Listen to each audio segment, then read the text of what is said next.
Okay, let's get this show on the road. As you all know, I'm Deb Hall. I am the current program director, and Jen Sturgeon will be taking over for this next season. We have two gentlemen that are very knowledgeable about this art. And as most of you know, we have museum quality art up here. So the values are pretty high in some of them, and we keep them insured. We have to have it air controlled, and we put the stanchions up because we just don't want people going up there and touching them. Woody Olsen and Greg Hodapp are our guest speakers. They have a lot to talk about, and it's going to be very interesting. Take it over. Okay, thank you very much. Whoops. Hi. Thank you for coming, and I'm pleased to been asked to do this presentation. And thank you for asking me to give a presentation in your beautiful Art Deco salon. It's beautiful, unbelievable setting and collection. I'll be discussing selected paintings from your collection, which jumped out at me. We came down 2 different times and took a look, and I picked out different paintings, and which I found extremely interesting, and based on the techniques in the paintings and the history of the paintings. I grew up in Sharon, Wisconsin, and I attended Bigfoot High School in Walworth, and where I went to UW Whitewater for a couple of years, and I studied art there with a well-known artist. Her name was Leanne Stevenson, and she gave me a lot of formal painting background and just mentored me. And then I went to LAYTON School of Art in Milwaukee in 73 and 74 until it closed. And when it closed, I transferred to Minneapolis College of Art and Design in Minneapolis. When I was at LAYTON, I did study with a watercolor artist. Her name was MILWAUKEE, and she's well known in the Wisconsin and showing her watercolors. And she was very instrumental in giving me techniques and skills, and which I am still using today in my own art.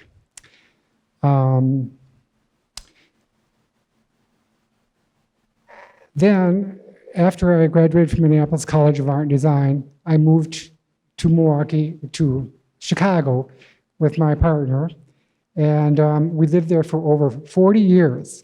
And during the time I was living in Chicago, we, of course, attended a lot of art openings, and we actually worked for a art gallery there where we curated their shows for over 15 years. So during those times, we were able to collect a lot of art from the artists, and in turn, from the art director would give us pieces from the shows that we were hanging. So we were really able to collect a lot of art. And some of the art I will be showing, we've picked up in our travels from Mexico City and New York and Paris. So our collection is very eclectic. Of course, it's Chicago, but it also includes artists I went to school with, and just wherever we might be, we might pick up something. But of note, which was interesting, in how we found your salon, your Janesville Art League. We were traveling through, after we moved from Chicago, I retired from Chicago when we went to Madison, we would stop at the rest stops, and we found brochure, and here in the brochure was the Janesville Art League. So it piqued our curiosity. So Greg called up and spoke to someone and told them, inquired about it and spoke to someone. So we made an appointment. And actually, I was going to Beloit to check out the Beloit Art Center because I wanted to see what the center was like there for exhibiting my own art. And I was born in Beloit, so I know Beloit and Janesville really well. And of course, I grew up in Sharon, so I know the area very, very, very well. So we came in here, and of course, we couldn't believe the collection. I was just like in shock. And in talking, I gave a little background on my art and my experience and our collection, which, by the way, is been, it hasn't gone there yet, but it's all in writing and legally it's going to the University of Minnesota Frank Gehry designed Wiseman Art Museum. So we have 67 pieces of our collection going to the Wiseman Art Museum.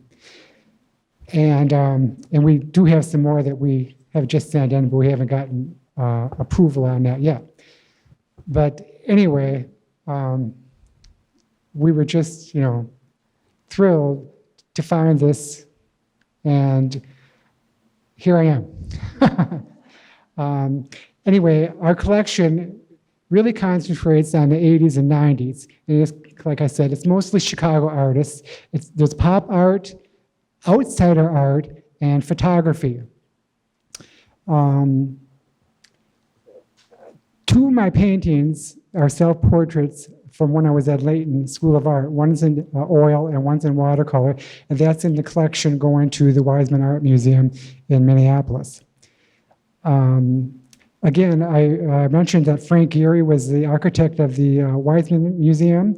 That's, if you're familiar with Frank Gehry, he designed the Millennium Band Shelter in Chicago.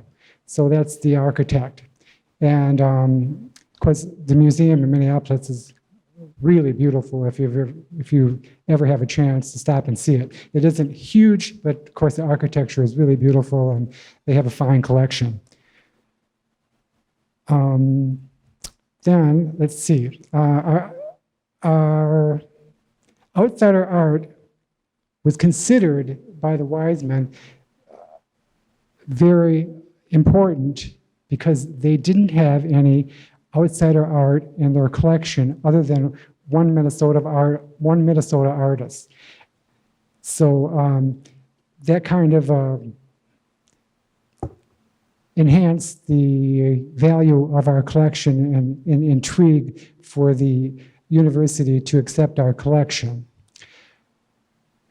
But up here, going to your own collection, is a watercolor water lilies at Lincoln Park, Lily Pond. Of course, this is in Chicago. So when I came through to see your collection, of course, I was taken by this painting only because we'd been there, we'd seen it, and it had been recently restored. And one of the persons behind the restoration was a good friend of ours. And so we had, visited it often, and during the renovation, we were talking to him. He's an older, retired lawyer and was very active in the arts in Chicago. But, of course, the artist she was the first president of the Janesville Art League, which I thought was very interesting, and one of the founders. And in 1895, she held the first exhibition for the Janesville Art League. And she was very active in the art community in Chicago and California, so she had a real connection for Janesville, for bringing in artists and doing presentations. And of note, in 1917, this painting was displayed in the Art Institute of Chicago. So that's very prestigious for this artist to have her piece displayed in the Art Institute of Chicago. And of course, the painting is very much influenced by Monet's water lilies. Of course, Monet is the famous artist in Paris, which we saw in Paris at the museums there. And this is, when I talked about my portrait, self-portrait, this is the oil that I did at Layton School of Art in 1973. And at the time, Layton was considered one of the best, one of the top 5 art schools in the country. So it was very renowned. And of course, this painting was accepted into the museum in Minneapolis. And that's my self-portrait of a watercolor technique that's going into the collection in Minneapolis as well. So at that time, it was one of my introduction into working in watercolor, which I use quite often in my own artwork. This piece here is hanging up to your right. And what of interest, his name is John Colt, and he received his Bachelor of Masters of Arts from the University of Wisconsin, but he taught at Layton School of Art and UW-Milwaukee and the Black Hawk Technical College, which I think is here in Janesville.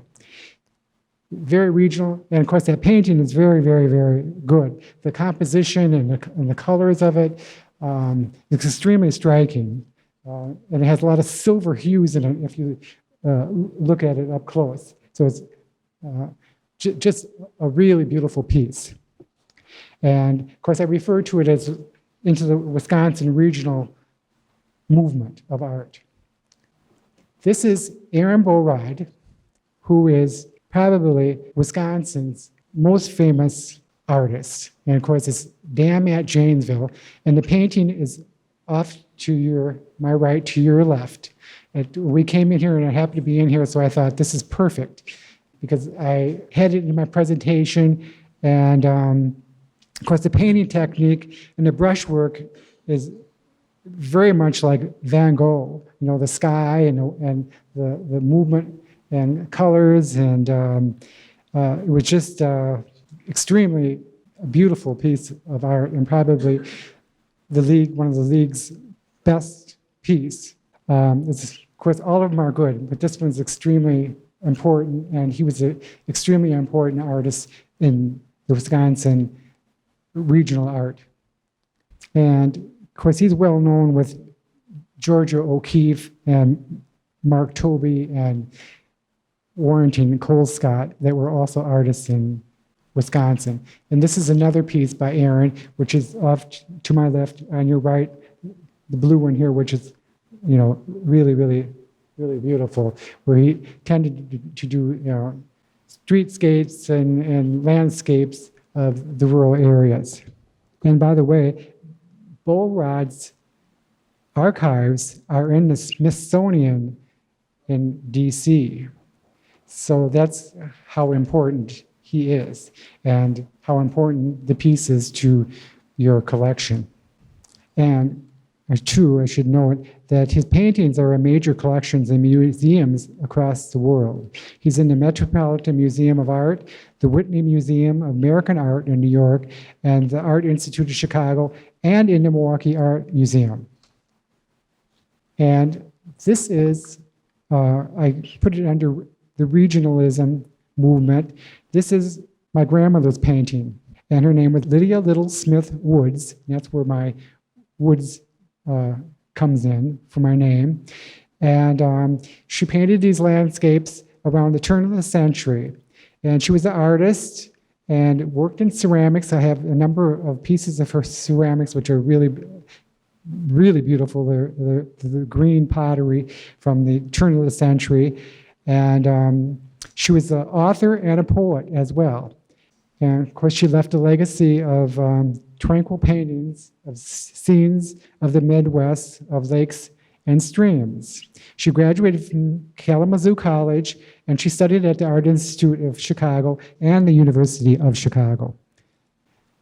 This is Harold Greger, and he is, of course, it's under this regional movement. He's an Illinois artist, and how we acquired the piece was Greg's mother bought this on a trip in Chicago, and she bought it at, it's called the Richard Gray Gallery in Chicago, which is really Chicago's oldest and most important contemporary art gallery in Chicago, which is kind of unlikely for us because most of our art, we weren't buying from galleries. We were either acquiring them from the artists or were gifted by the gallery that we were curating in. The reason she bought it is because it reminded her of their family farm. And of interest was when she bought the painting, I picked the painting out, and when she took it home, she received a call from Richard Gray Gallery, and she didn't know what they were saying, so she called up Greg, and Greg called the gallery, and they wanted to take it back because it was really meant to be in a traveling exhibition for a solo exhibition for Harold Greger. So it did travel across the United States and the East Coast and West Coast, and it's cataloged. So we have the catalog. And of interest, when the show opened, it was in Peoria. So Greg's mother flew down to Chicago, and we drove down to Peoria for the opening. So it was quite interesting because his mother got to meet the artists as well, and we did too. But his work is all around Chicago and is very well known in Illinois and in Chicago. Now this piece I found extremely interesting, the color and the brush strokes, and the painting is right here on my left and on your right, and it's this beautiful, just really, really beautiful painting. This painting was awarded the top award in the Rockford Vicinity Show in 1963. She has degrees from Beloit College and UW-Madison in 1965, and she also studied at the New York University in New York City. What's interesting about Mary Lou is she developed the art department at Milton College. And as director of the Kohler Gallery in Milton College, she assembled Wisconsin's first Georgia O'Keeffe exhibit. And at the time, my brother was a music student on scholarship at Milton College. So visiting my brother at Milton College, I was able to see her first show. But my brother was fortunate to see the show and meet her. So my brother actually spoke and saw Georgia O'Keeffe. So it was quite interesting when I saw this piece and found this information about this artist. It was extremely interesting. And of course, it's connected with Beloit College. Of course, this sculpture, you have two sculptures here. And of course, they're very, very extremely interesting. And of course, he was the director of the Wright Art Museum at Beloit College. And his studio was outside of Clinton, Wisconsin. So I thought that was very interesting as well. And I know we have a number of people that are from Clinton, and yeah. And of course, I grew up near Clinton, and my parents had friends there and whatnot. So I thought that was extremely interesting. Of course, he was, besides having a sculpture out here in front and two sculptures here, which are very much influenced and much like the Picasso sculpture in the Daley Plaza in Chicago. So I thought that they were extremely interesting pieces. Yeah, and he was commissioned by Parker Penn and Beloit College and numerous other places around the area. And the next piece is Martha Hayden. This is a piece from our collection, and she's from Sharon, Wisconsin. She actually grew up, she was born in Evanston, Illinois, and raised around suburban Chicago. She went to the School of the Art Institute in Chicago, and she studied in Austria with a famous, well-noted artist.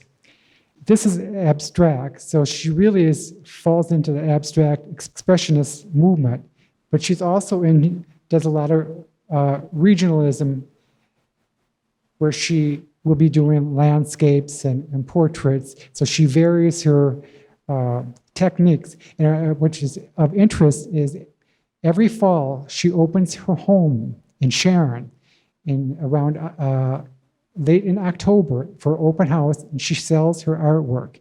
And during her career, she's had studios in New York City, and she shows all over Europe. She's probably more well-known in Europe than she is in the area here.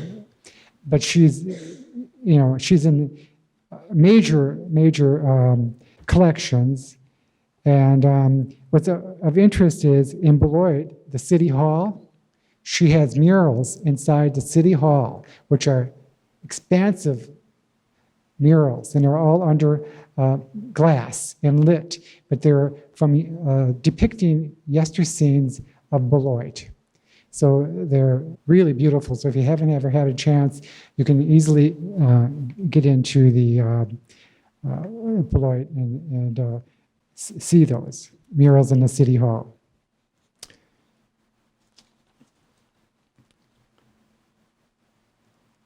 And this one is from your collection here, and I believe it's back here, in the hallway, I think. But this is by Gladys Nielsen. Gladys is from the Harry Who Group in Chicago. She founded the Harry Who Group in the 1960s. And the Harry Who was associated with students from the School of the Art Institute of Chicago, and they were living in Hyde Park in Chicago. So they exhibited quite a bit in Hyde Park, and they have the Hyde Park art fairs and things down there, so she was always showing there. And this is an important piece. She recently had an exhibition of her work in the Madison Contemporary Museum. And the Madison Contemporary Museum does have a large collection of her work. So it was an extremely, really good, important show.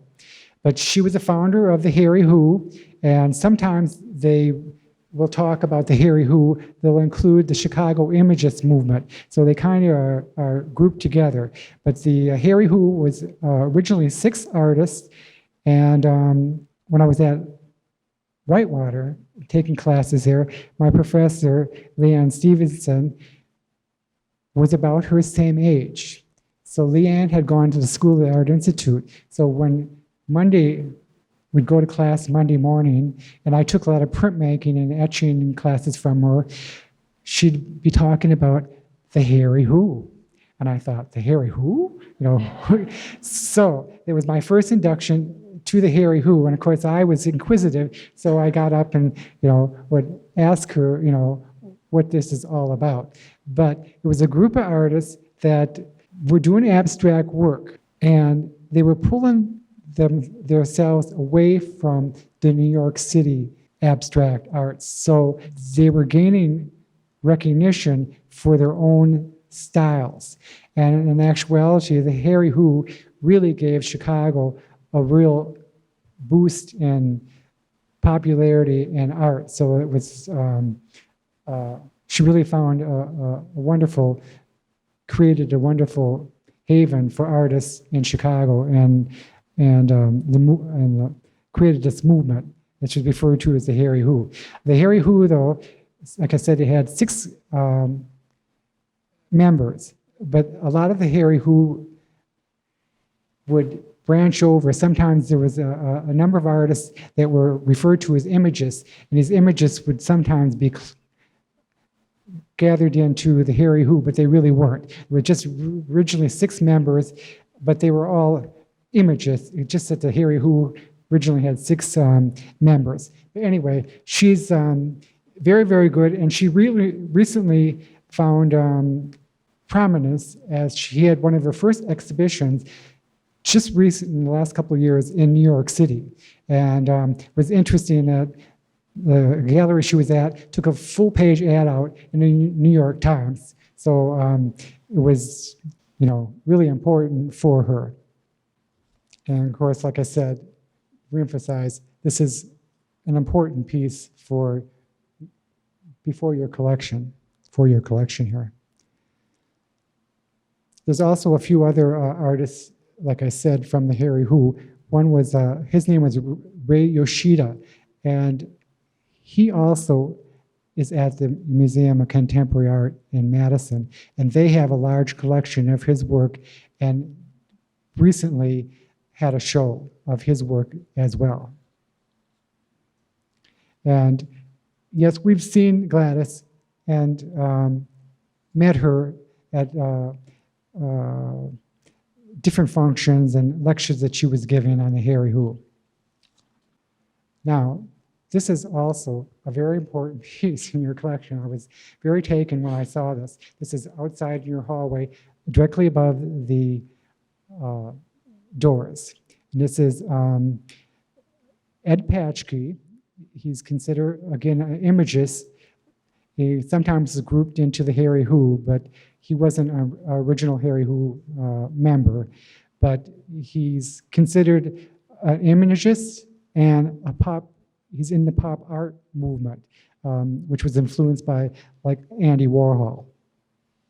But he's known for his colorful paintings depicting society's figures and references to pop culture. He introduced the influence of video technology with neon-colored horizontal lines mimicking those produced on a television screen. So you can kind of see this going on in this etching. He obtained his BFA and MFA both from the School of the Art Institute in the 60s and 70s. And he became professor of art in 1978 at Northwestern University, which was early on for their, he was one of the first professors of art at Northwestern for their art department. Of interest, and I pass this on to Julie in correspondence with her, there is in Chicago, in Jefferson Park, which is very near O'Hare, is the Ed Patchkey Art Center. And it is owned by a husband and wife, and they have a huge collection of Andy Warhol paintings. And they renovated a warehouse, and it is open to the public. So if you ever get a chance or get together a bus tour group, the Ed Patchkey Art Center is not to be missed. This is just a small example of his work. His pieces are very large and extremely colorful. And of course, he's kind of influenced by the outsider artists, which I'll be showing from our collection, and tattoo art as well. So there's a little tattoo art in there going on. And of interest is we happen to know his assistant. So kind of had a little bit more insight. He was an artist, and we hung his assistant's show for him one time. So we got to know him really well. And of course, he's shown everywhere in the world, but I think what was important of all the exhibitions, he was in the Pompidou in Paris. And he passed away, it's been a while now, but he wasn't too old when he passed away. I guess it's 2004. But he gave Chicago a real recognition for art.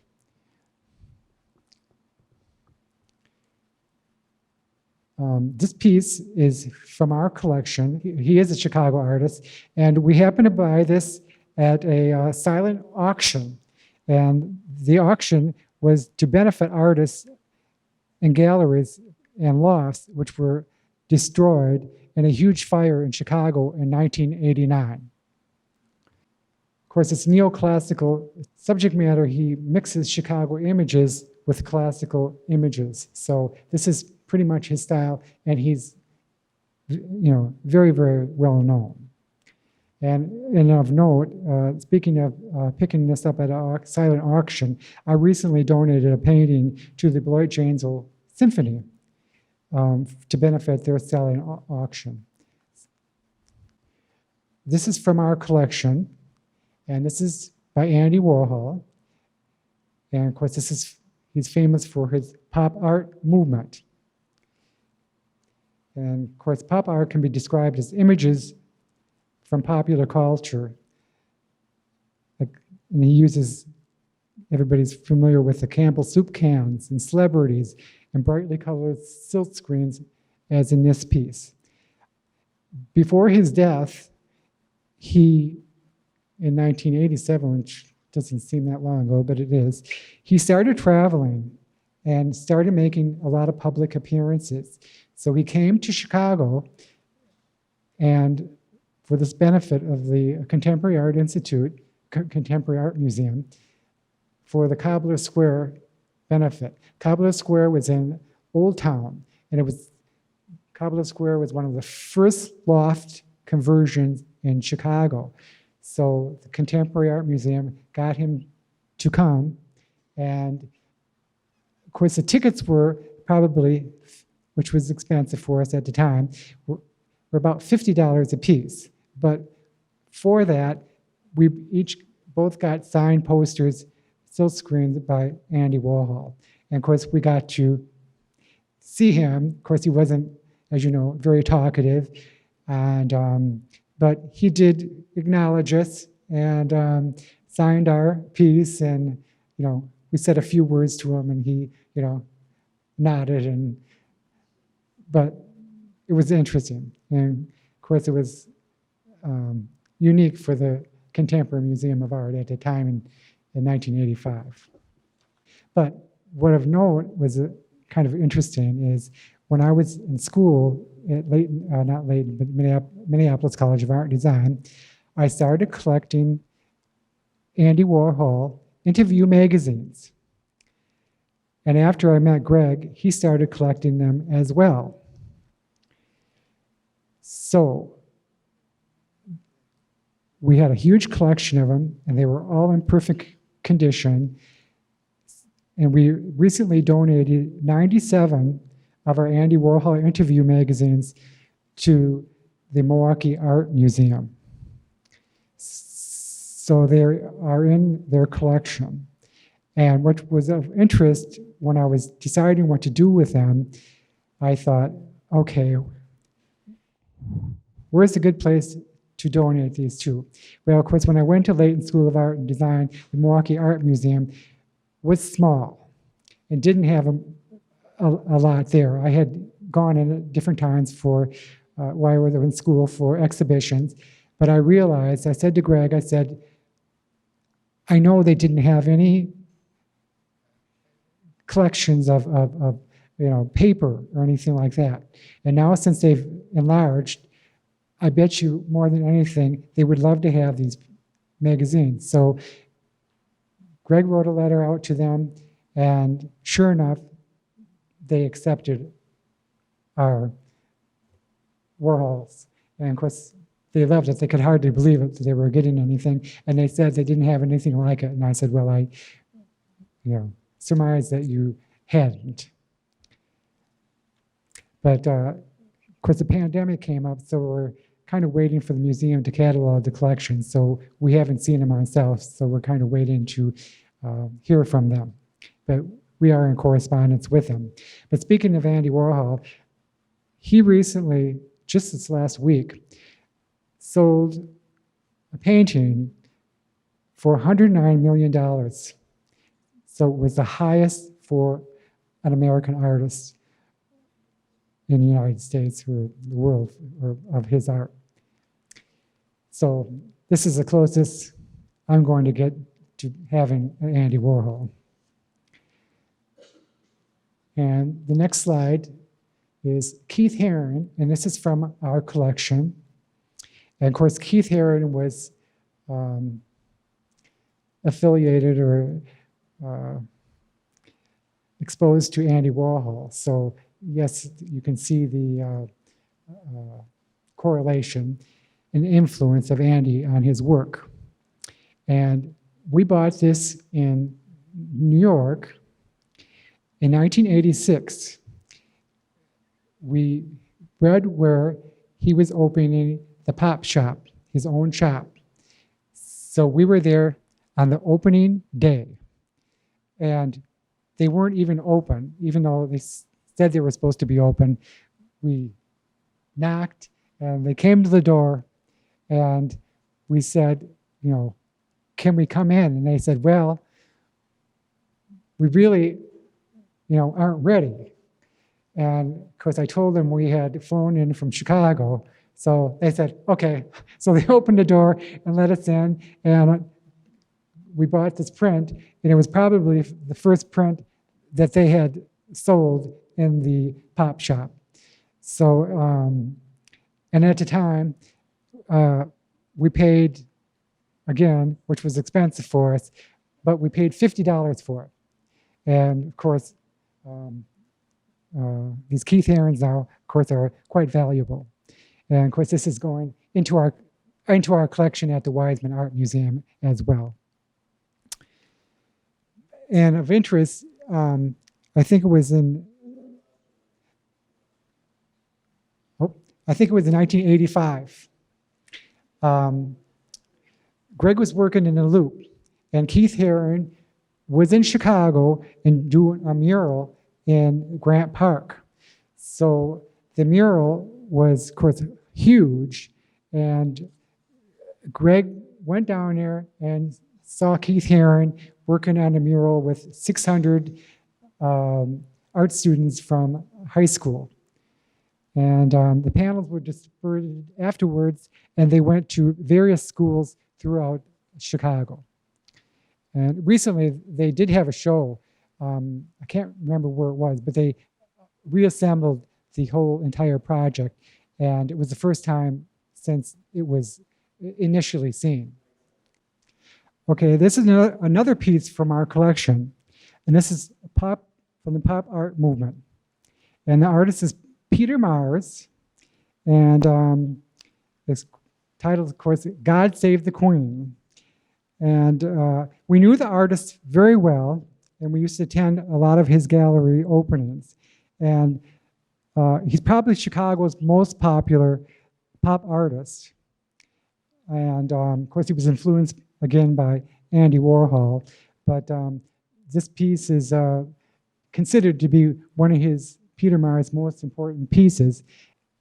Oh, I was going to say that he's in major collections as well as likes of President Obama. So he's well known in Chicago, and he's still working in producing art. This is another piece. This is a recent piece from our collection, and we purchased this in Rockford at the Rockford Art Museum. And of interest, of course, it's part of the pop art movement, and it's by a group of artists from Rockford they are called Fatherless. And the 4 artists, 3 of them are from Rockford, and one's from London. So they show in London and New York and Rockford, what I know. They probably are showing elsewhere as well. But what was kind of interesting that I found when I bought the piece is that the founder of the group, his name is Gregory Lane. He was an MCAD from Minneapolis College of Art and Design graduate in 01. But they're gaining a lot of recognition. And of course, this piece is John Brown, who was a historical figure and a famous abolitionist. And this is silk screen, which is very typical of pop art movement, like Andy Warhol and others. And of course, that Rockford Art Museum is like an extension of Chicago, where they're exhibiting Chicago images and Harry Who artists. And this is from the Outsider Art Movement, and this is Howard Finster, and we received this from the gallery that we were working in and hanging in Chicago. And Howard Finster is a self-taught artist who gained recognition from the established art world. In our collection of outsider artists, we have 3 Howard Finsters and another one by Lee Godey, who is referred to as the Bag Lady, and Andy Kane. So these outsider art pieces, when we went and gave our collection to the museum in Minneapolis, the Weizmann Museum, they found these pieces to be of extreme importance to them because they didn't have any in their collection. Now, the Milwaukee Art Museum is kind of ahead of them, but they were influenced by Chicago because Chicago was really into the this outside artist type of artist. So the Milwaukee Art Museum does have a number of pieces in their collection, including Howard Finster. And of course, this is a cutout, and it's acrylic and on wood. And this is another piece from our collection. And it's a silk screen on paper, and it's Howard Finster. And we actually purchased this from the gallery for $50, which was, wasn't too much for what they are selling for. The gallery that we hung for and curated had a personal relationship with Howard Finster and his family. So he was able to acquire a lot of pieces from Howard. And Howard lived in Somerville, Georgia, which is outside of Atlanta.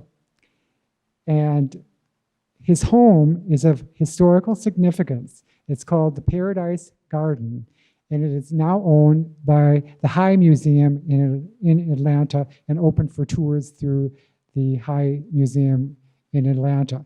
But of course, it's a beautiful home, and the outside is filled with all these outsider artists, outsider art sculptures and pieces that he built. And this is another piece from our outsider artists by Howard Finster, and this is a self-portrait. And this is Lee Godey. She's Chicago's premier outsider artist. And we were able to buy this from Lee Godey for, I think, maybe $50, $50. And we bought it on the steps of the water tower pumping station. And what's important to the piece is she claimed that a little red bird told her to start painting. So this painting has the red bird. So it's an extremely important piece by Lee Godey, and she's had exhibitions in the solo exhibitions after she passed away in the Contemporary Museum of Art in Chicago. And this is one other piece from our collection, and this is Andy Kane who is another outsider artist. So you can see that outsider art collection was really important to the Weizmann Art Museum. And they were, very impressed with this art. And this is a painting in oil. And this is my watercolor. And this was recently in the Wisconsin Watercolor 2021 and just came down on April 23rd. And you can see my kind of abstract, loose technique.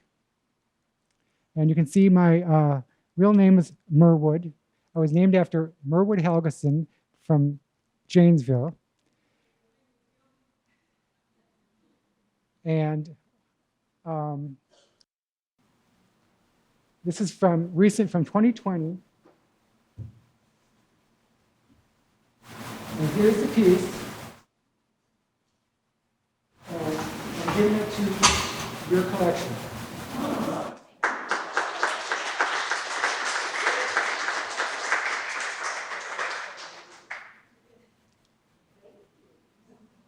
So anyway, I hope you enjoyed the